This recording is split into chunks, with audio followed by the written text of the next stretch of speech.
So I want to talk about the inner child because it's something that gets overlooked.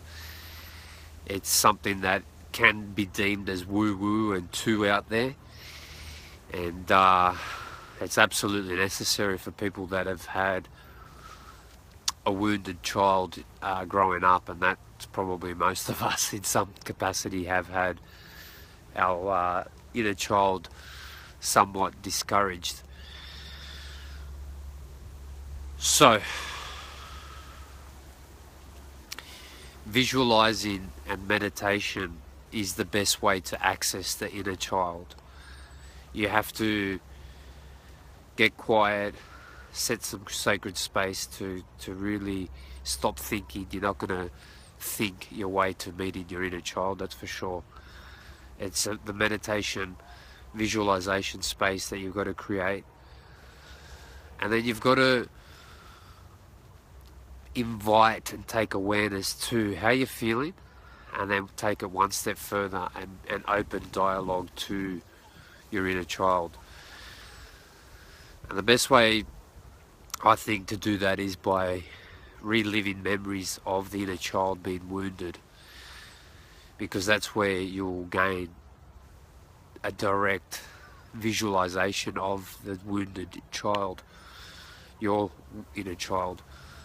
So that's where reliving the memories is critical to see what this inner child looks like, how it feels, because reliving these memories are going to bring up also the emotions that inner child, all the wounds that this inner child is experiencing.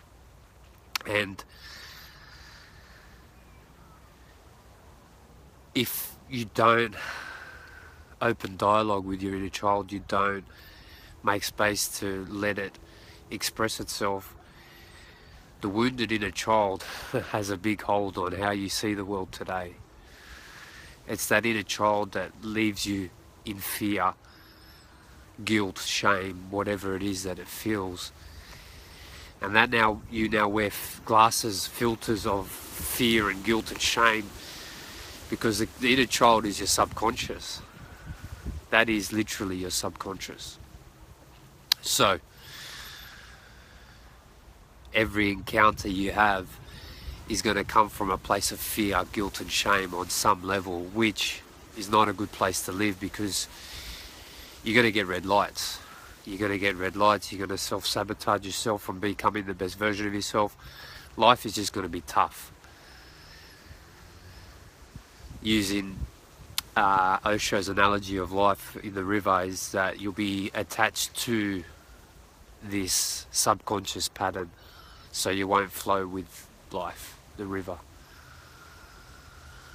So that's the importance of addressing this stuff. How do you do it? So going back to how do you do it is that reliving the memories takes you into a visual place. You get to see what you look like as a child. More importantly, you get to feel what this little child is feeling. And initially you're gonna feel that directly yourself. So it's gonna be turbulent. It's gonna take some courage and bravery to feel that. So take it slow, baby steps. But once you feel that, it's gonna be looking for reassurance. It's gonna be looking for someone to take it under its wing, because it didn't get it. Obviously, if it's wounded, it didn't get the reassurance and safety and security that it needed.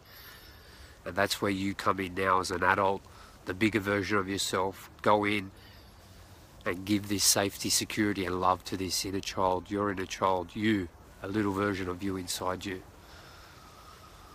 Yes, it is a little bit woo-woo, but if you want to break free from your subconscious patterns, the way you view the world, the thoughts, all your actions, all the emotions that are tying you, you just keep getting the same reoccurring things happening to you internally and externally.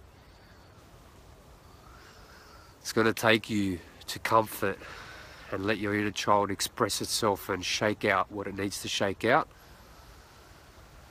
And it's going to take for you to really comfort, love, and reassure that everything's okay now and you're a grown adult and you're here for it now, and you're now going to combine and grow together and become mature adults.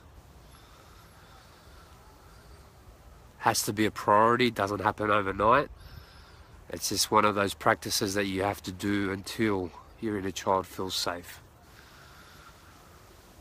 If you know you got to do it, just go gung-ho every single day, make space for it. It's a meditation, it's a visualization. Do it every day until you feel that peace, love and safety and security internally.